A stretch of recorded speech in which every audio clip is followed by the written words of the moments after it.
The forum activity enables participants to have asynchronous discussions that take place over an extended period of time.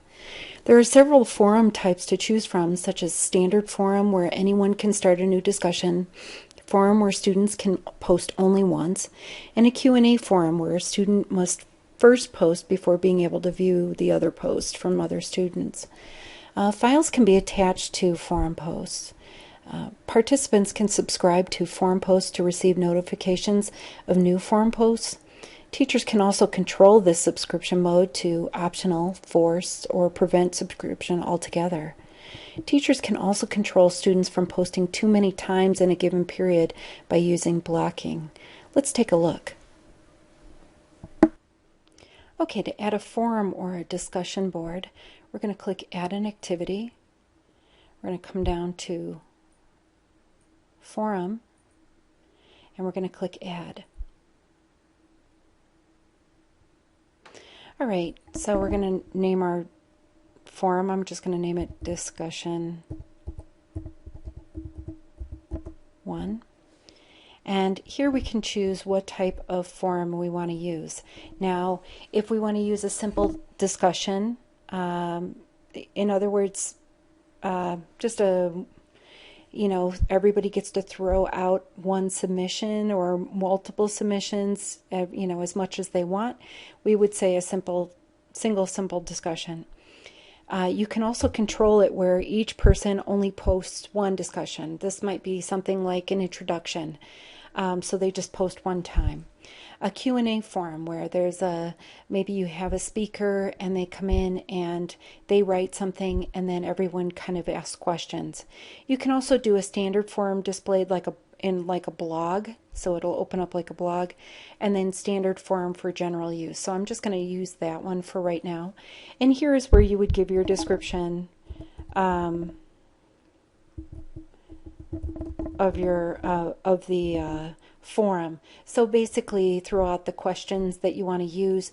In this area you could always have a link to a video, an outside resource. You could have files here that students would download and read.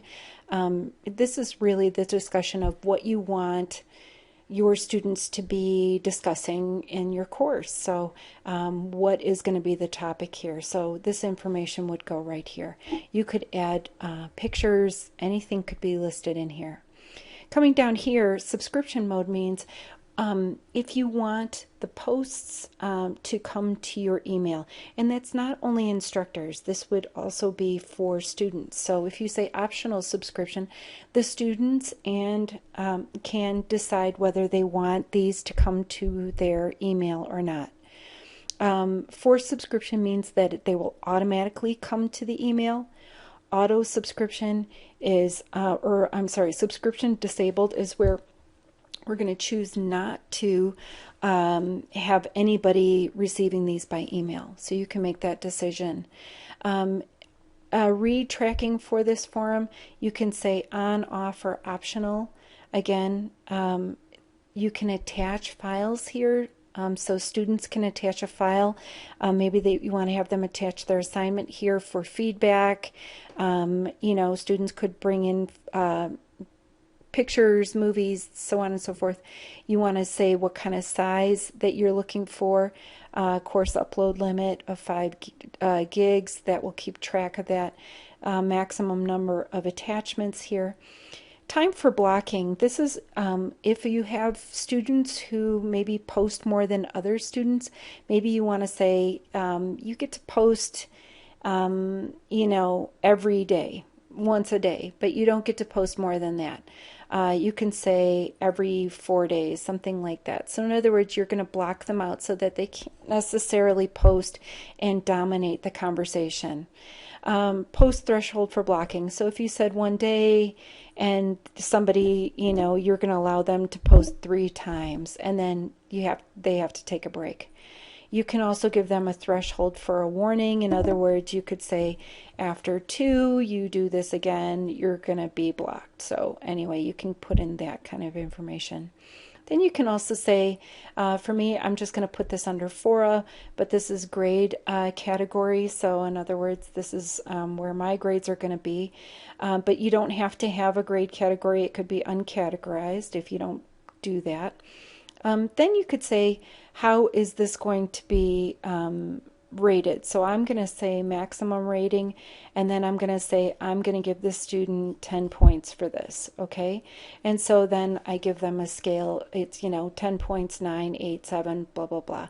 You could also do your own kind of scale here where it would say average of ratings. So if you rated each post, you could say it would give them an average of that, the count, minimum rating, the sum of all the ratings, so on and so forth. So depending on how you're going to grade this, you're going to want to put that in. You can also say when this, when someone can post. So maybe you want to have this start now, and then you could have it do that they're not going to be able to post after the 11th. So, but none of this is optional for you unless you check this box. If you have it unchecked, you'll notice you don't have the option to click on that. So you have to check the box, and then you can enable the dates. And then, so I'm going to click Save and return to the course so you can kind of see what this looks like.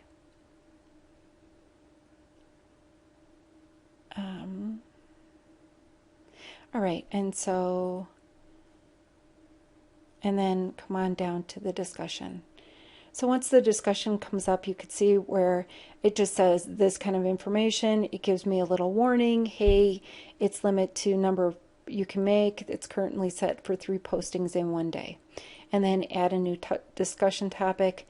And this is where the students could put in subject, message, decide how they want to subscribe, and then add, if they want to add some files. So this is where they would post, and this is where they would drop the files.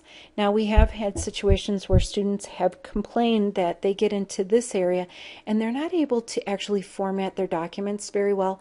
A lot of times this is a problem of the browser that they're using. So if a student complains about this, you might want to ask them to switch browsers just for a few days, because usually the browsers catch up with Moodle in a couple of days. Okay, thanks, and let me know if you have any questions.